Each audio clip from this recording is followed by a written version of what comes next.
누가복음 3장에 다양한 그룹들이 나와서 같이 읽었어요. 황제 이름도 있죠. 그 다음에 총독도 있죠. 그리고 오늘 살펴볼 헤롯의 그 자녀들이 있어요. 그 자녀들이 있죠. 성경은 친절하게 이게 헤롯인지 헤롯의 아버지인지 헤롯의 아들들인지 설명해 주지를 않습니다. 왜냐면 그때 당시에는 당연히 알고 있기 때문에 헤롯 하면 그 사람이구나를 알지만 우리는 모르잖아요. 그래서 이걸 알아야 성경이 조금 더 이해가 되겠죠. 그리고 안나스 가야바 대제사장 장인과의 관계 또 그룹이 또 나와 있는 거예요. 그러니까 사두개인 바리새인들이 여기 들어가 있죠. 그리고 세례 요한이라고 그랬어요. 세례 요한은 지난주에 살펴봤던 대로 분파 중에서 에세네파 사람으로 우리가 살펴봤잖아요.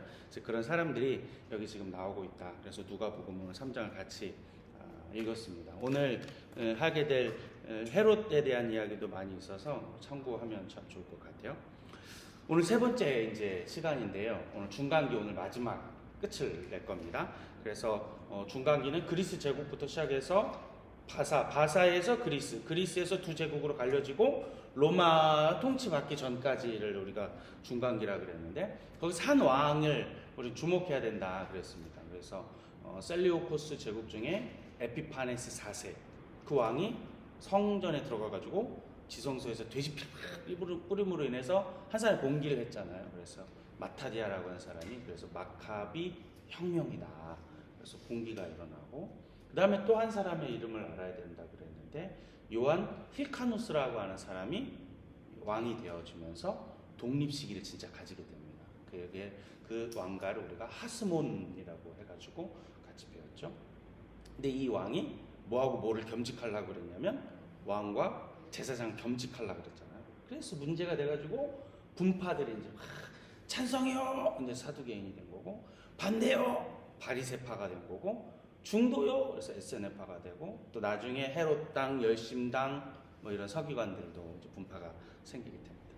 그래서 우리는 그래서 보면서 마타디아라고 하는 사람은 상황화를 참 좋게 해석해서 안식일에도 전쟁을 해서 독립을 해본 거고 이 요한 힐카누스라고 하는 사람 상황을 나쁘게 해석해서 왕도 하고 대제사장도 자기가 하고 그래서 상황이 안 좋게 흘러갔던 것을 우리 볼 수 있죠. 그래서 다른 것 외적인 것은 사실 의미가 없고 우리가 진짜 중요한 것은 본질만 되게 잘 추구하면 된다. 우리 본질 대신 예수 그리스도의 말씀과 하나님을 더 추구하는 여러분 됐으면 좋겠습니다. 자, 오늘 그러면 구약 세 번째 중간기 마무리를 하기 전에 이제 우리 너무 예쁘게 잘 적어놨어요. 글씨를 못 써가지고 이게 도서관 구조를 한번 생각해 봅시다. 들어가서 복음서 4개의 복음서가 나오죠. 이제 우리가 다음 시간부터 계속해서 배울 텐데 마태, 마가, 누가, 요한 이 복음서라고 말합니다. 그래서 4복음서라고 불려요. 특별히 우리는 헷갈리지 말아야 되는 성결교회잖아요. 그래서 4중복음하고 종종 헷갈리시는 분들이 계신데 4중복음은 중생성결 신유재림이고 얘는 4복음서 이렇게 부르죠. 그 다음에 이제 밑에 역사서는 사도행전이 되겠고 그 다음 바울서신과 일반서신이 두 개의 서신이 가장 핵심이 되는데 그래서 로마서, 고린도전후, 갈라디아, 에베소, 빌립보, 골로새서, 데살로니가 전후, 디모데 전후, 디도서, 빌레몬까지를 바울서신이라고 부르고 여기서 바울이 감옥에서 편지를 보냈다. 그래가지고 옥중서신이라고 그러는데 뭐가 있죠? 4개거든요. 빌레몬 모르면 잘 아는 빌레몬이고 에베소서 그리고 빌립보서 골로새서 이렇게 4권을 골몰 에필 이렇게 해서 옥중서신이다 이렇게 말하고 있습니다. 그 다음에 이제 일반 서신 다른 다양한 저자들이 썼죠. 그래서 히브리, 야고보, 베드로 전후, 요한 1, 2, 3, 유다서 일반서 8권 마지막 요한서는 계시록 요한 계시록. 그래서 또 어떻게 또 이게 이해되냐면 바울 서신이잖아요. 근데 요한도 책을 많이 썼잖아요. 나머지는 대부분 하나씩만 썼거든요. 베드로만 이거 썼고. 그래서 요한 서신인 요한 1, 2, 3 요한 계시록 그리고 복음서에 있는 요한까지 이거를 다 묶어서 요한 서신이다라고도 말하기도 합니다. 그래서 카테고리를 하나 더 묶어가지고 요한서신만 뭐 따로 배우기도 하기도 하고 보기도 하고 뭐 그렇게 됐죠? 네, 이렇게 됐습니다. 그래서 이건 우리가 늘 계속 보고 있으니까 이거 정리하면 27권을 한눈으로 잘 정리하시면 좋겠다 생각이 듭니다.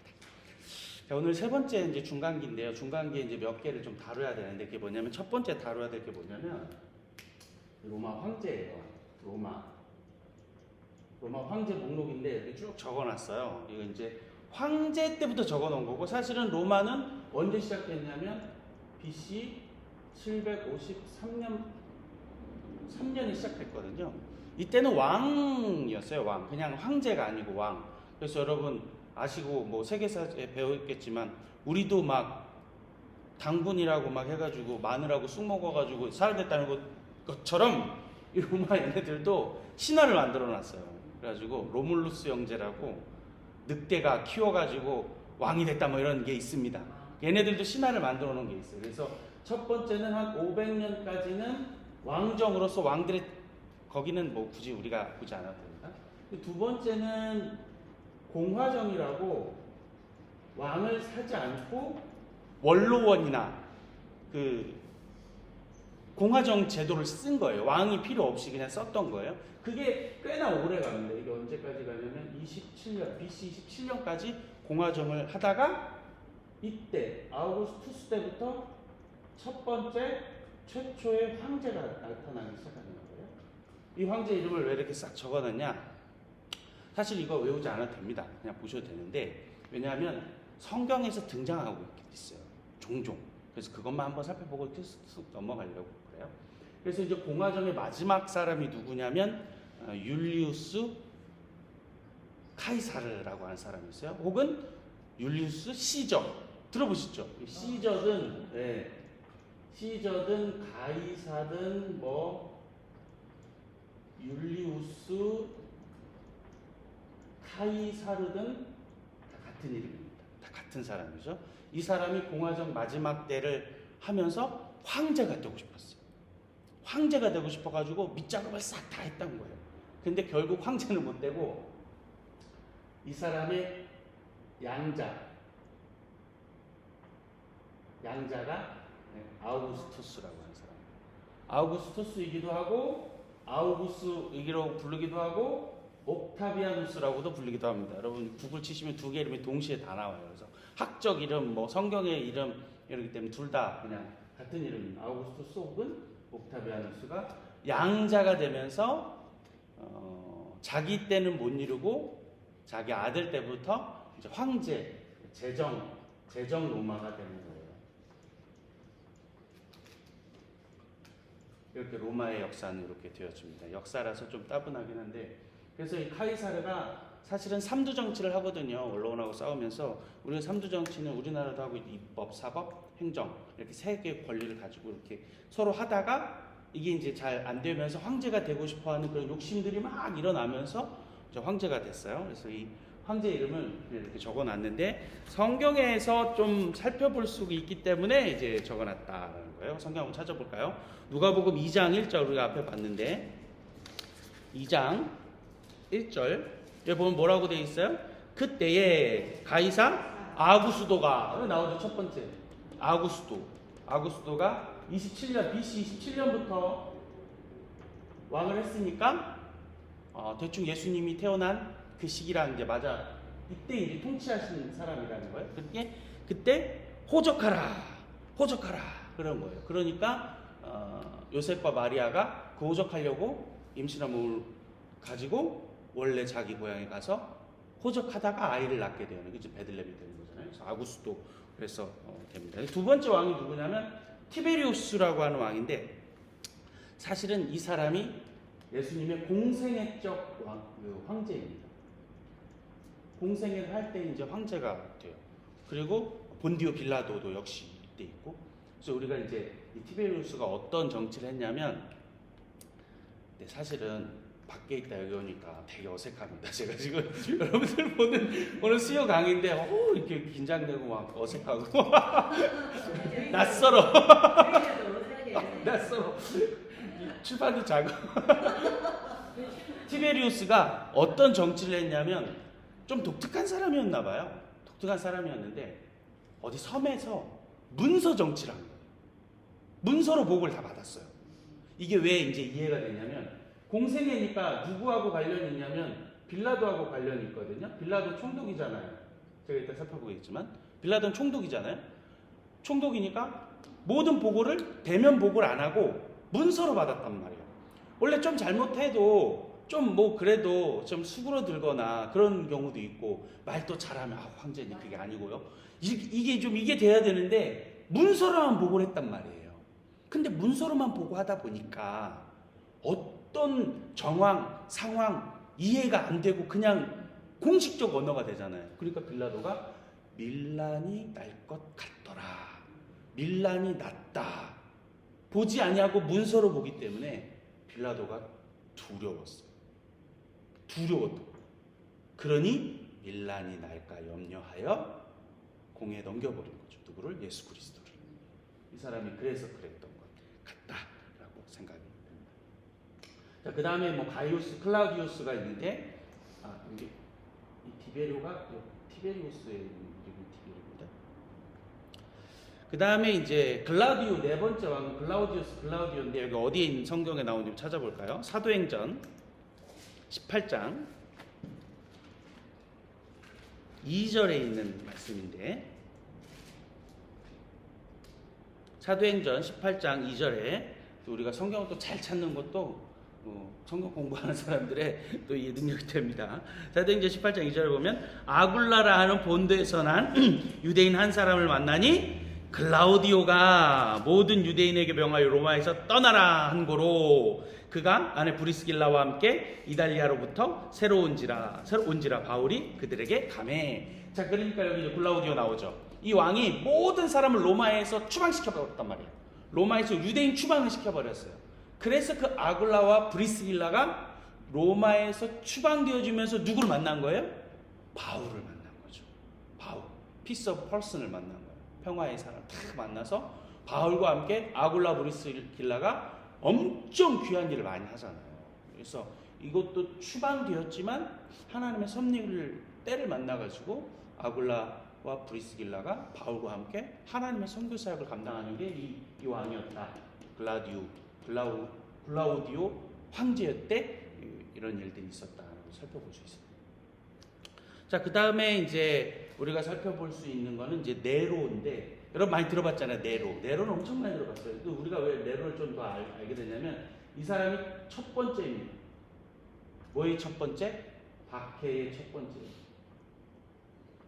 그리스도인들 박해하기 시작합니다.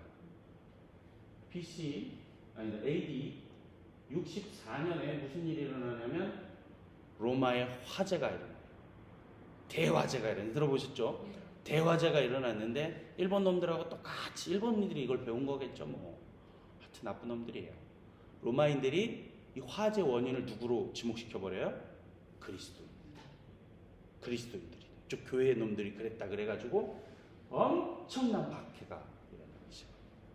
첫 번째 박해가 있으면 이제 두 번째 박해도 있겠죠. 건너뛰면 이 마지막 도미티아누스 혹은 도미티안이라고 불리는 이 사람 때 두 번째 박해가 일어나요. 이때 참 대단한 박해가 일어납니다. 약 한 90년경 전후인데요. 이 도미티아누스 때 누구냐면 요한계시록의 사도 요한이 당시에 있을 때의 왕이 이 도미티아누스입니다.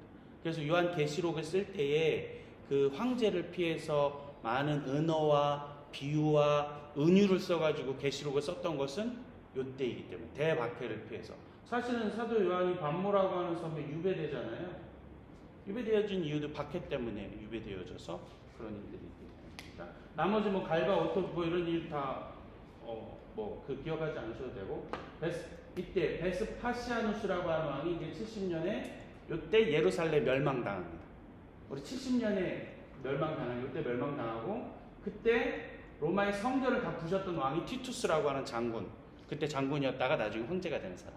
요런 거를 이제 로마 황제는 성경에서 기록되어져 있기 때문에 그냥 이렇게 살펴봤습니다. 성경 곳곳에서 가이사 혹은 뭐 디베랴, 뭐 글라디오 황제 이름들이 거론되고 있어서 한번 이렇게 살펴보았습니다. 그래서 로마 황제의 이야기가 신약 성경 곳곳에 등장하고 있다. 그 다음에 이제 우리가 두 번째로 살펴봐야 될 게 있는데, 이제 살펴보는 게 이제 헤롯이라고 하는 인물입니다. 성경에 그냥 헤롯이라고만 기록되어 있기 때문에 헤롯 가문이죠, 사실은. 헤롯 가문을 이제 이해하려면 이제 먼저를 누구를 알아야 되냐면 헤롯의 아버지를 이제 알아야 돼요. 헤롯의 아버지가 안티파터라고 하는 인물입니다. 오늘 이 안티파터를 이해하려면 이제 누구를 다시 등장시켜야 되냐면 그 유대의 독립을 일으켰던 사람, 의분이 일어나가지고 이건 아니지 않습니까? 라고 했던 사람이 누구라고 그랬죠? 우리가 지난주에? 망치 막 이래가지고 마타디아라고 그랬잖아요. 네, 마타디아. 혹은 뭐 마카비, 같은 말입니다. 망치라고 하는 별명을 가진 이 사람이 이건 아니지 막 이래가지고 막 일어났잖아요. 그래서 이제 봉기가 일어나고 하시딤이라고 하는 공동체를 만나가지고 전쟁을 일으켜서 다시 회복해서 그 더러워진 성전을 회복시키잖아요. 그래서 성경에 요한복음에 나타나 있는 그 명절의 이름이 수전절. 이제 기억나시죠? 이제 자꾸 내가 들으니까. 수전절을 회복하는 거예요. 마타디아. 그래서 마타디아 아들들이 있었는데 그 아들들 중에서 유다가 다스리다가 시몬이 다스리다가 그 다음에 이 손자쯤 되는 사람이 누구냐고 그랬냐면 요한 힐카누스라고 했습니다. 이 사람과 관련이 있습니다. 이 안티파터는 요한 힐카누스가 뭐하고 뭐를 겸직하려고 그랬다 그랬어요? 왕하고 제사장을 겸직하다가 분파가 갈라졌다 그랬잖아요. 사두개인, 바리새인, 에세네파 막 갈라지게 됐잖아요. 근데 이 사람이 뭘 잘했냐면 뭘 하나 했냐면 예전에 마타디아로부터 시작된 에피파네스라고 하는 사람 돼지피를 뿌렸던 그런 사건들 있으면서 사마리아인들이 했던 걸 기억하고는 저것들이 배신했어 라고 하는 걸 기억하고는 어디를 정벌하기 시작하냐면 사마리아를 정벌하기 시작합니다. 사마리아를 정복하고 그 사람들을 다 잡아들이기 시작하고 그 지역을 싹 점령하는데 그때 사마리아를 점령하고 정복할 때 어디 지역을 같이 정복하냐면 이두메라고 하는 곳을 이두메라고 하는 것을 정복시켜요. 이 안티파터는 이두메 출신으로서 그때 강제 개종시켜버립니다. 유대교. 그러면서 요 사마리아 정복하는 요한 힐카누스 왕 때 유대교로 편입되는 거예요. 유대인이 되어진 거죠. 이방인인데 유대인이 되어진 거예요. 근데 이 사람이 안티파터라고 하는 사람이 엄청 정치를 잘했어요. 엄청 로비를 잘했어요. 그리고 사람들과 관계를 잘했어요. 그래서 누구하고 관계를 잘했냐면 여기 나오는 카이사르라고 하는 사람한테 사발사발 잘했다는 거예요. 정치를 잘했어요. 그 다음에 제가 잠깐 아까 얘기하다 말았는데 삼두 정치를 했다 그랬잖아요. 그러면 3명일 거 아니에요? 카이사르도 요한에 포함되어 있었을 거 아니에요? 나머지 또 다른 사람하고도 관계를 되게 잘했던 거예요. 그러니까 로비하고 잘 갖다주고 선물하고 관계를 잘하니까 엄청 뭐 예쁨을 받았을 거 아닙니까? 그때 이 안티파터가 그때 상황이 어떻게 됐냐면 요한 힐카노스가 왕이랑 제사장을 해먹는다 그랬죠. 둘 다 같이 한다 그랬잖아요. 그러니까 왕 쪽인 계열하고 대제사장인 계열하고 싸우겠어요? 안 싸우겠어요? 계속 싸웠던 거예요. 계속 그래서 바리새인과 사두개인이 적대 관계잖아요. 그런 혼란한 틈을 타가지고 BC 63년에 로마에 망하거든요. 로마에 망할 당시에 안티파터가 당시 로마를 망하게 할 때 누가 이 삼두 정치를 하던 사람 중에 누가 내려오면 이름은 기억하지 않으셔도 됩니다.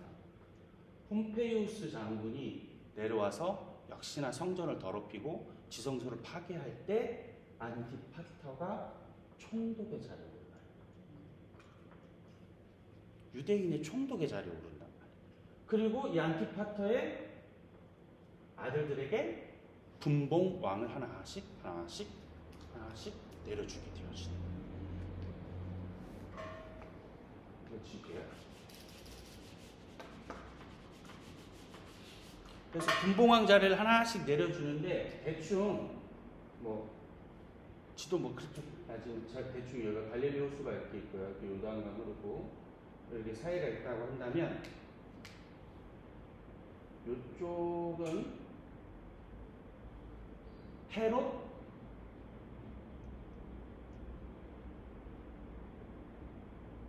아켈라오라고 하는 긴장해가지고 하나 건너뛰었어요. 그냥 지도만 그려놓고 긴장해가지고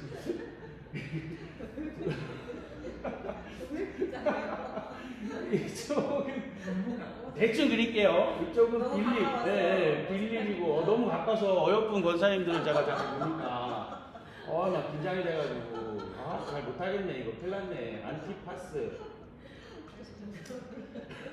여기다 헤롯 붙어있습니다. 헤롯 어쨌든 이 폼페우스 때 이제 멸망할 때 안티파타가 이걸 잘해가지고 총독이 올랐단 말이에요. 그러니까 아들들에게 분봉왕자를 줬는데 그 아들이 누구냐면 이제 우리가 아는 헤롯인데 모든 이제 신학이라든지 이제 학자들한테는 헤롯을 구분시켜야 되니까 이 안티파터의 아들을 대헤롯이라고 부르요. 안티파터. 성경에는 대헤롯이란 말이 없어요. 그냥 우리가 대헤롯이라고 한다면 예수를 아기 예수를 죽인 사람을 대헤롯이라고 합니다. 그렇게 구분하는 거예요. 그래서 대헤롯. 왜냐하면 이 아들들이 다 헤롯이기 때문에 대헤롯이라고 이렇게 구분을 하는 거예요. 그래서 그 아들에게 대헤롯에게 이제 그 왕자리를 주었고, 그래서 이 사람은 총독의 자리를 썼죠. 근데 피는 못 속인다고 대헤롯 역시 정치를 잘했어요. 로비를도 잘했단 말이에요. 카이사르에게 여전히 선물을 잘 갖다 바쳤어요. 그 정치를 참 잘했어요. 그리고 당시 그 이완 힐카누스 때부터 아까부터 계속 제가 말씀드렸지만 뭐 했다고요? 계속 파이팅 했었단 말이에요. 이 사람만 왕과 제사장을 겸직하려고 한 게 아니에요. 유대교의 역사의 왕들을 보면 겸직하는 사람들이 계속 나와요. 그러니까 계속 싸웠을 거 아닙니까? 사두개인하고 바리새인하고. 불안한 정치 경제 속에서, 정치 환경 속에서 피는 못 속인다고 이 대헤롯 역시 어려움을 겪어요. 그리고 로마로 쫓겨납니다. 사실은 로마로 쫓겨나는데 여전히 말빨이 좋고 정치를 잘하니까 이 대헤롯이 카이사르에게 탁 붙어가지고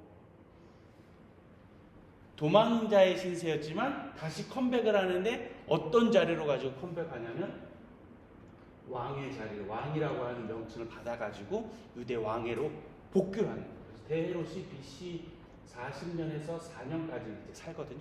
이 기간에 이제 통치를 하게 되어지는 거죠. 그 대헤롯의 아들들을 이제 우리가 성경에서 나오고 있는데 그 아들들의 이름이 군데군데 나오는데 우리가 좀 한번 성경 공부니까 이제 살펴보도록 하겠습니다. 그래서 이 대헤롯의 아들이 첫 번째는 이제 아켈라오라고 하는 사람.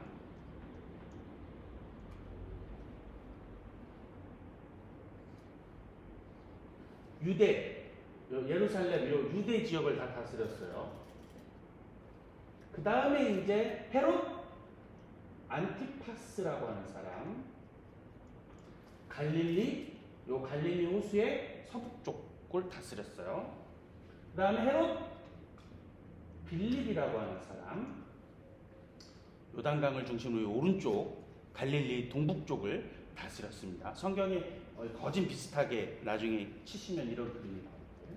그래서 나무 더 다른 등등등등등 아들들이 많은데 우리가 좀 주목할 사람 이 세 사람만 정리하면 성경에 나오는 헤롯 그러면 이제 이름이 됩니다. 그래서 첫 번째는 유대 지역을 다스리는 아켈라오인데 이 아켈라오가 성질이 더러웠어요. 그래가지고 폭정을 한 거예요. 그러니까 뭐 제대로 잘 다스려지겠습니까? 이게 잘 안 되잖아요. 그래서 로마에서 야, 안 되겠다. 쟤는 갈아치워라. 그래가지고 무슨 체제로 돌리냐면 총독을 파견하는 거예요. 그래서 이제 총독이 나오기 시작하는데 여기 총독 중에서 제가 정확히 기억이 안 나는데 약 4대 총독이 누구냐? 우리가 잘 아는 빌라도가 되겠습니다. 본디오 빌라도가 유대 지역을 다스리잖아요. 그리고 예수님 죽을 때 헤롯도 등장하잖아요. 헤롯한테 보냈다가 다시 돌려오잖아요. 서로 원수이나 그날은 친구이더라. 성경에 그렇게 기록되어져 있잖아요. 그래서 여기는 로마가 관할하고 있는 지역이었고 나머지들은 분봉왕들에게 헤롯 자녀들이 다스리고 있었다. 이제 두 번째는 이제 안티파스라고 하는 사람인데, 안티파스는 우리가 왜 잘 알고 있냐면 그 영국 장미의 전쟁과 같이 헨리 8세와 같이 이게 이 사람이 자기 아내한테 집중만 하고 딴 여자를 자꾸 관심 가진 거야. 아시죠? 그러므로 영국 성공회가 시작된 거 아닙니까? 장미의 전쟁이 시작됐잖아요. 딴 여자한테 자꾸 관심 가진 거예요. 누구 여자를? 동생의 여자를 자꾸 관심 가졌어요. 그 여자 이름이 헤로디아.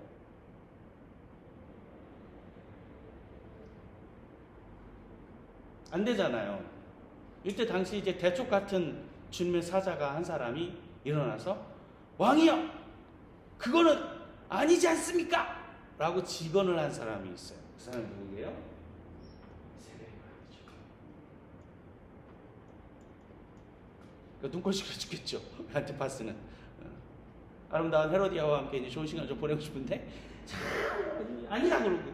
근데 백성들은 세례 요한을 존경하고 저걸 한 칼에 죽일 수도 없고 어떻게 할까 저렇게 하다가 헤로디아가 안티파스의 생일날 자기 딸을 시켜가지고 목을 치게 되는 일들이 안티파스 때문에 생기죠.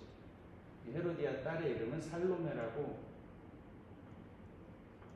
예수님의 그 제자 여인과는 다른 인물인데 그것 때문에 안티파스라고 하는 사람이 주목되고, 안티파스는 또 누구? 세례 요한을 그래서 칼로 죽이게 되잖아요. 그래서 우리는 이 안티파스라고 하는 사람을 기억하게 됩니다. 그 다음에 이제 기록되지 않은 왕들 중에서 헤롯의 자녀들 중에서 나중에 성경에서 어떤 사람이 등장하냐면 이 왕 말고 헤롯 아그리빠가 등장하죠. 아그리빠 1세. 1세는 어떤 일을 하냐면 야고보를 죽이게 되죠. 야고보 순교하는 인물은 그냥 헤롯이지만 우리는 이제 아니까 야고보를 순교시켰던 사람은 헤롯 아그리빠 1세다. 이렇게 기억하면 됩니다. 성경에서 헤롯이구나. 목사님 저거 헤롯 누구라 그랬는데 라고 기억하면 성경 이해가 되게 좋겠죠. 만약 그렇지 않으면 이헤롯이야 아기 예수를 죽인 데헤롯이야를 우리가 헷갈릴 수가 있게 되어지잖아요. 이헤롯이야 저 바람핀 안티파스야 이 헷갈릴 수 있는데 이렇게 이해했으면 좋겠어요. 그 다음에 헤롯 1세가 있으니까 또 2세도 있겠죠. 그래서 헤롯 아그리빠 2세는 언제 등장하느냐? 사도 바울이 때 등장합니다. 사도 바울이 감옥에 갇혀가지고 로마로 이송되는 그 과정에서 나오는 왕이 헤롯 아그리빠 2세가 되겠습니다. 그리고 여러분 이제 기억하셔야 되는 것은 이 헤롯 아그리빠 1세는 야고보를 순교시킨 인물이기도 하지만 성경에 기록된다면 축 먹어 죽은 왕. 하나님의 영광을 임재를 체험하고 하나님의 은혜를 탁 체험하는데 스스로 교만해가지고 벌레에 먹어서 죽은 왕으로 사도행전에 기록되어져 있는 왕은 헤롯 아그리빠 1세. 이렇게 기억하시면 성경을 나중에 또 읽으실 때 우리가 좀 도움이 되지 않을까 이렇게 생각돼서 이 헤롯이라고 하는 인물이 되게 중요하다 깨닫게 됐습니다. 그 다음에 이제 이 헤롯을 우리가 기억해야 되는 것은 헤롯이 유대인을 통치하기도 했고 아기 예수를 죽이기도 했지만 헤롯이 그 유대인들의 환심을 사려고 참 많이 노력했고 정치는 참 잘했던 것으로 보여져. 그래서 뭘 많이 하냐면 도시를 많이 짓습니다. 어떤 도시? 빌립보, 가이사라 빌립보, 디베리아 이런 도시, 황제의 이름을 헌정하는 도시들을 많이 건축하기도 하고, 두 번째 잘한 게 있는데 그게 뭐냐면 성전을 증축합니다. 새로 진 건 아닙니다. 증축해요. 왜 그랬냐면 유대인의 환심을 살려고 사실 노력을 많이 했어요. 왜냐하면 BC 63년에 폼페이우스 장군이 쳐들어오면서 성전을 회파시켰잖아요. 더럽혔으니까 유대인의 환심도 살 겸 정치도 잘했으니까 성전을 증축함으로 이 지도자층들에 대한 환심을 산 거죠. 그래서 2.1 성전이라고 우리가 보면 되겠죠. 1성전은 솔로몬이고 2성전은 수룹바벨이고 그 다음에 2.1 정도 중축을 하는 일들을 우리 대헤롯이 많이 노력을 했다라고 볼 수가 있습니다. 그 다음에 이제 이 헤롯 가문과 함께 좀 살펴볼 게 있는데, 또 하나는 그냥 가볍게만 그냥 이름만 아시고 넘어가면 좋은데, 그게 누구냐면 요세푸스라고 하는 사람이에요. 실존 인물이고 37년에서 100년 사이에 있었던 사람이에요. AD. 요세푸스라고 하는 사람이 좀 주목을 받습니다. 왜 그러냐면 요세푸스는 세 개의 종파, 우리 아까 종파를 분파가 나눠졌다 그랬잖아요. 요한 힐카누스 왕 때부터 하나는 사두개인, 하나는 바리새인, 또 하나는 에세네파. 이 요세푸스는 이 세 개의 종파를 다 배웁니다. 16살에 모든 종파의 모든 코스를 다 섭렵해요. 섭렵하고 그렇게 따르기를 이제 노력한 사람, 학자이고, 또 이 사람은 제사장 가문입니다. 모계는 왕가의 가문이고, 그러니까 귀족이었고 양쪽에 걸쳐져 있으면서 모든 종파들을 다 경험하고 난 다음에 일들을 하는 거예요. 그래서 역사가이기도 하고 학자이기도 하고. 근데 이제 왜 요세푸스라고 하는 이름이 우리가 주목되냐면, 이 사람이 사실은 AD 로마에서 멸망당한 예루살렘 성전이 완전 혁파돼가지고 유대인들이 확 흩어질 때 로마에 항복합니다.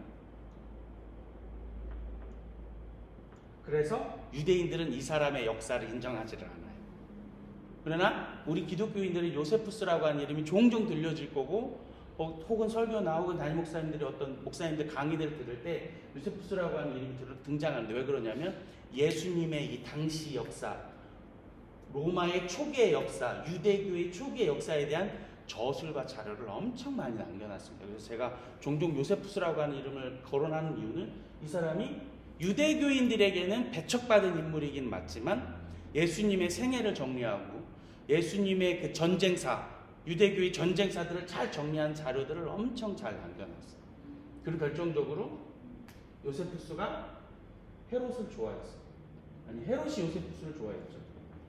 요세푸스가 좋은 글을 남겨놔가지고.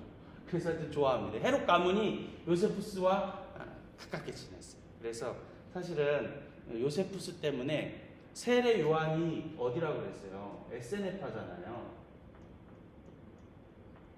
에세네파에 대한 자료, 사료 등등이 요세푸스 때문에 많이 부각돼서 알려졌다.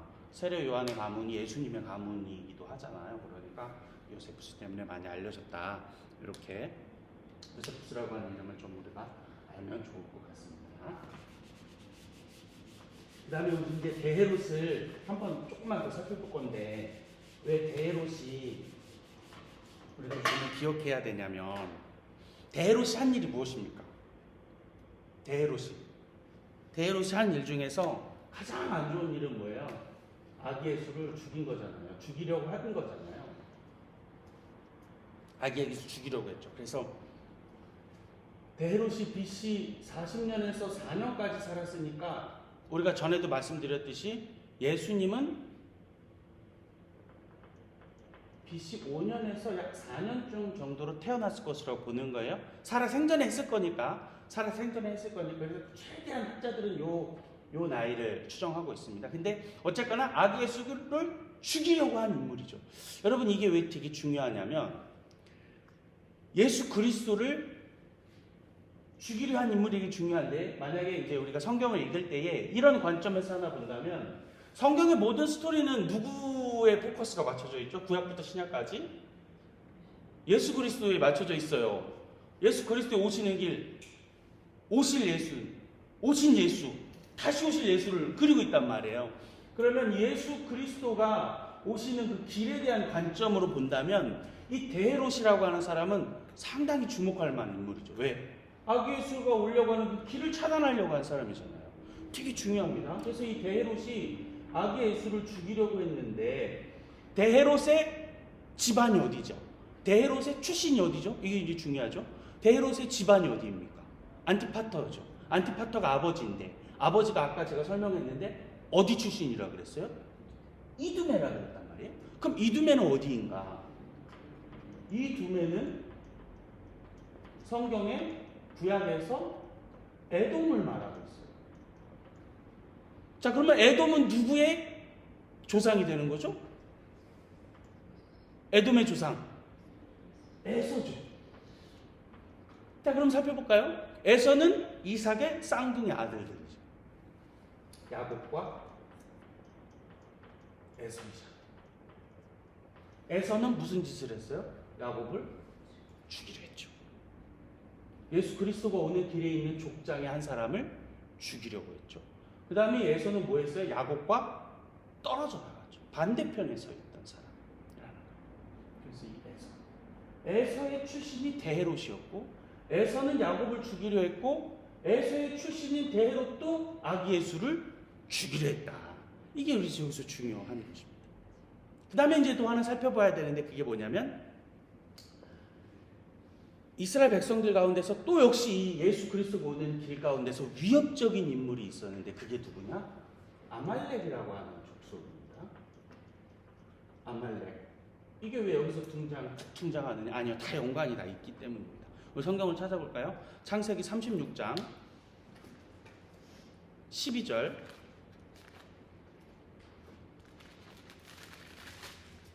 창세기 36장 12절에 있는 말씀을 읽어볼까요?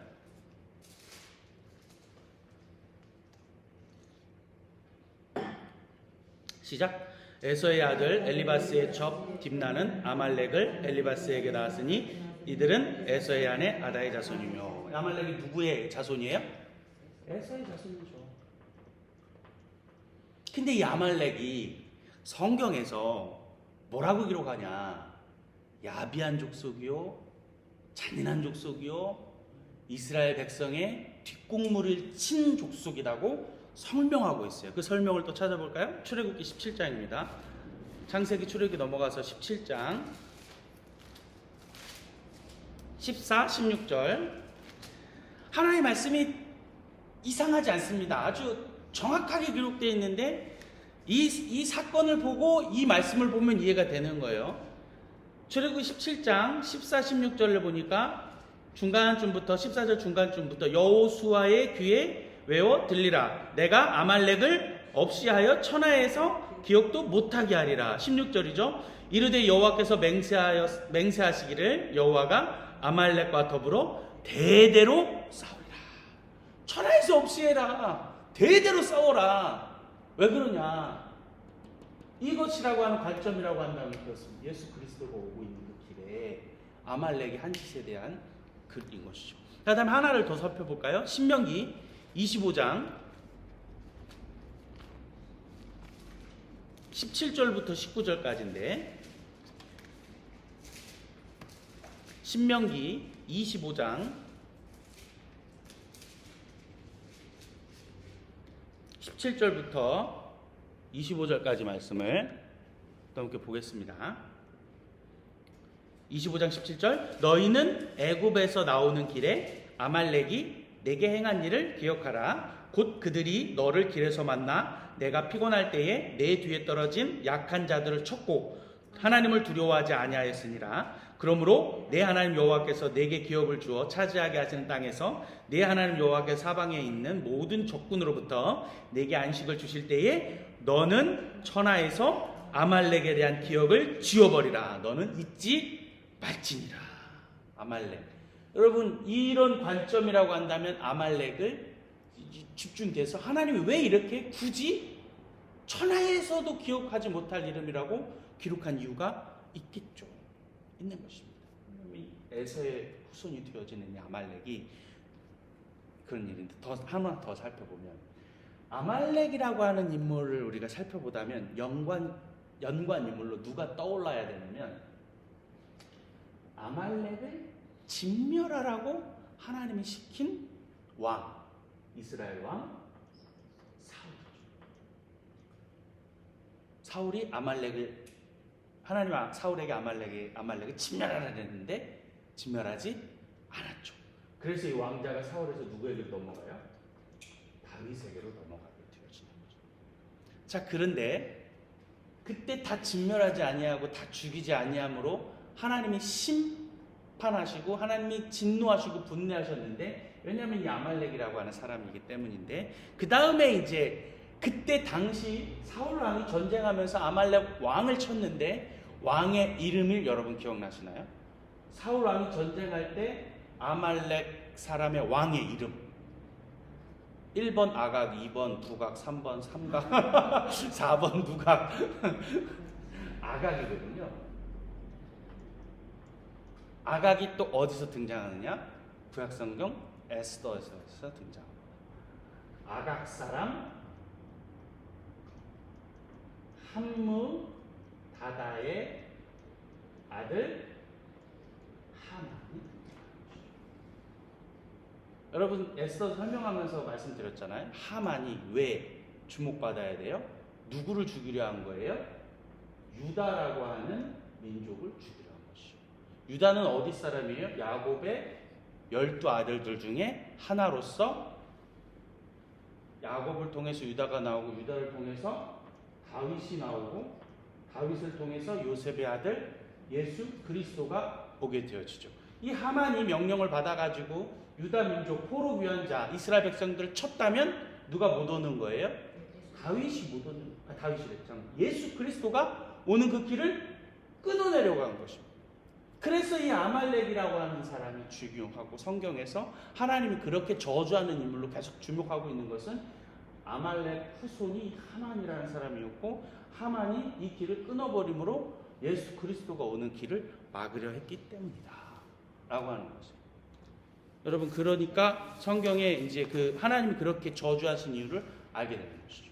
아말렉도 에서도 에서의 후손으로 왔던 대헤롯도 역시 그 예수 그리스도를 죽이려 한 인물이 되어지는 거죠. 바로 왕도 죽이려 한 인물이죠. 마귀도 예수 그리스도를 공격하려 한 인물이죠. 그래서 에서도 마찬가지고 이스마엘도 마찬가지고 에서가 야곱을 죽이려 하고 아버지의 곁을 떠나면서 누구에게로 가냐? 누구에게로 가요? 이스마엘로 가요.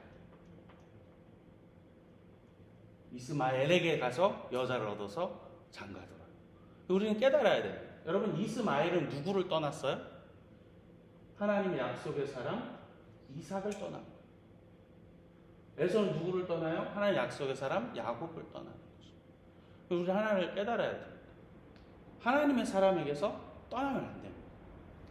하나님 곁에 있어야 되고 하나님의 사람 그 축복의 통로에서 떠나면 안 됩니다. 성경 역사 그렇게 되어져 있어요. 여러분 구약성을 잘 보시다 보면 자꾸 떠납니다. 야곱에서 떠나고 이삭에게서 떠나고. 이삭은 복받은 사람이잖아요. 제가 주일 오후에도 말씀드렸는데 복받은 사람에게서 떠나는. 야곱은 하나님의 복을 받아서 그 장자의 축복을 얻은 사람이잖아요. 자꾸 떠나요.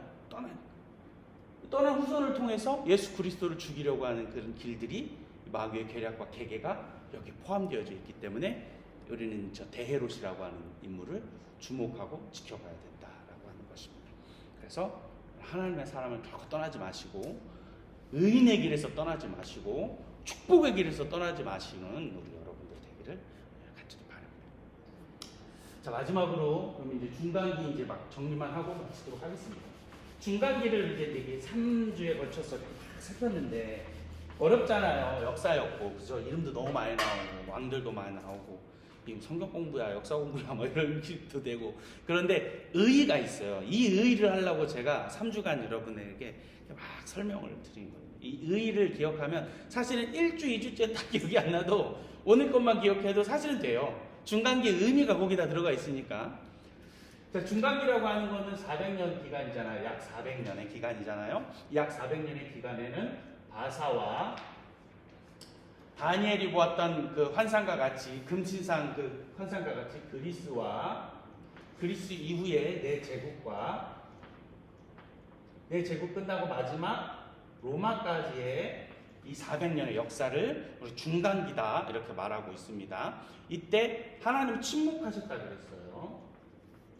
어떤 선지자, 선견자, 예언자도 보내지 않았던 침묵의 시간이고 아무런 의미가 없는 시간일 수도 있겠다라고 생각하지만 하나님이 이 안에 뜻이 분명히 있는데 이 많은 제국들 속에서 이 유대인들이 이 사이에 이 400년 사이에 사실은 유대인이라고 하는 이름이 등장했다고 말씀드렸잖아요. 영어로는 주인데 유다 이스라엘로만 불려지다가 유대인 돌아온 자 그래서 유대인 유대 땅 팔레스타인이라고 하는 이름도 등장하기 시작했고 유대인들을 향한 하나님의 계획과 섭리가 반드시 있었다. 이것이 고난이고 핍박이고 통치였기 때문에 힘들었겠지만 이 안에 주신 하나님의 섭리가 뭐냐? 요거를 세 가지로만 정리하고 마치도록 하겠습니다. 400년 동안 그러면 어떤 섭리가 있었느냐? 첫 번째는 의의가 있는데 이게 뭐냐면 언어입니다. 언어. 여러분, 언어가 통일됐습니다. 고대 지중해 근방을 다 다스리는 언어가, 물론 국제 통용어가 몇 개 더 있긴 하는데 그 중에서도 모든 지중해를 다 통괄할 수 있는 언어가 생겨버렸단 말이에요. 물론 로마의 라틴어가 뭐 지배국이긴 하지만 로마 사람들도 라틴어를 쓰긴 썼지만 또 다른 국제 통용어를 썼단 말이에요. 그게 뭐냐면 우리가 성경으로는 뭐 헬라어라고 말하고 그리스어죠. 그리스어가 전 지중해를 꽉 채웠다는 거예요. 그래서 어디로 가든 이 언어 하나만 있으면 다 되어지도록 만들어 놓았다. 그래서 언어가 통일되면 어디든 갈 수 있잖아요. 뭐든지 다 할 수 있어요. 두 번째, 뭘 만들어 놓으셨느냐? 이 중간기 400년 동안에 하나님 풍성과 같이 꽉 들어차게 하신 것이 이제 문화입니다. 문화. 동일한 문화권을 만들어 주셨단 말이에요. 여러분, 동아시아로 보면 우리 외국 사람들이 동아시아, 일본, 한국, 중국을 보면서 신기하는 게 젓가락 문화 아니에요. 쉽게 젓가락으로 밥그릇과 젓가락, 국그릇, 이 문화를 통일시켜놨단 말이에요. 전혀 이질감이 없잖아요. 음식도 이질감이 없고. 이런 문화를 꽉 통일시켜놨어요. 그것이 뭐냐면 그리스 문화인, 우리가 헬레니즘 그러거든요. 세계사적으로 그리스 문화, 그리스 신화, 그 모든 생활 방식, 습관. 그래서 헬레니즘이 전 지중해를 다 꽉 든. 세 번째 뭐냐면 이 중간길 통해서 하는 무슨 작업을 해놓으신 거냐면 길을 만들어 놓으셨습니다. 모든 길은 로마로 통한다. 길을 쫙쫙쫙쫙쫙 뚫어놨어요. 그래서 언어도 되지, 문화도 같지, 길이 쫙 뚫렸으니까 어디든지 갈 수 있다. 쫙쫙쫙 어디든지 갈 수 있다. 그래서 이 호우 교수가 그런 말을 해놨어요. 왜 로마 시대에 예수가 태어났는가? 왜 로마 시대에 기독교가 313년에 공인되어서 종교로 확정되어졌는가? 그걸 쓰면서 이 사람이 세 가지를 얘기하더라고요. 세계 기독교 교회사를 쓰면서 첫 번째는 말 그대로 길을 만들어 놓았다는 거예요. 길을 만들어 놓았다. 그래서 예수 그리스도가 그 로마 시대, 가장 로마가 강성하고 있을 때, 우리가 팍스 로마나 그러잖아요. 평화의 로마. 가장 로마가 강하고 힘이 있을 때 예수 그리스도도 태어났고 기독교가 태동될 수 있었던 것은 첫 번째 길이고, 두 번째는 군인들이 근무지를 이동했다는 거예요. 자유롭게. 때때마다 이동했다는 거예요. 그 이동할 때에 그리스도의 복음이 같이 움직였고 영향력이 있습니다. 세 번째, 관용정책이 있습니다. 로마는 뭐든지 포용했습니다. 뭐든지 다 포용했어요. 피지배국에 가서 모든 것을 다 받아들여줬고 인정해줬습니다. 뭐만? 로마에 세금만 내면, 니들이 우리가 같은 편만 되면 다 이해해줬습니다. 다 용서해주고 다 받아들이고. 이 관용정책이 그렇게 만들었다. 그때 예수가 나올 수 있었고 그때 기독교가 태동할 수 있었다. 이호우 교수는 그렇게 얘기했어요. 마찬가지 길 때문입니다. 길. 그래서 우리가 아무런 꽃 없어 보이는 이 중간기 안에 이 세 가지의 이 요소들이 꽉 들어차 있었었다. 이것이 하나님의 섭리라는 거예요. 왜요? 이 언어, 그리스어를 통해서, 문화, 헬레니즘이라는 것을 통해서, 길, 아무 데나 갈 수 있는 곳을 통해서 누가 가는 거예요? 사도 바울이 복음을 들고 편만하게 아무 데나 가서 예수 그리스도의 복음을 증거하기 시작했어요. 베드로와 함께. 또한 12 제자들이 아시아와 유럽과 터키와 그리스와 곳곳으로, 바울은 끝내 어디까지 가는 거예요? 로마도 가고 서바나라고 하는 스페인까지 갔을 것이라고 보면 학자들은 스페인까지 갈 수 있었던 거예요. 그래서 이 중간기가 아무것도 아닌 시기인 것 같지만 하나님의 큰 섭리 안에서 꽉 차여진 이 요소들 때문에 제국의 통치, 제국의 많은 역사도 있지만 이것으로 인해서 예수 그리스도의 복음이 편만하게 복음은 서진하면서 때로는 동진도 하면서 쭉 가기 시작합니다. 복음이 서진만 했다고 생각하지만 동진도 했거든요. 동쪽으로도.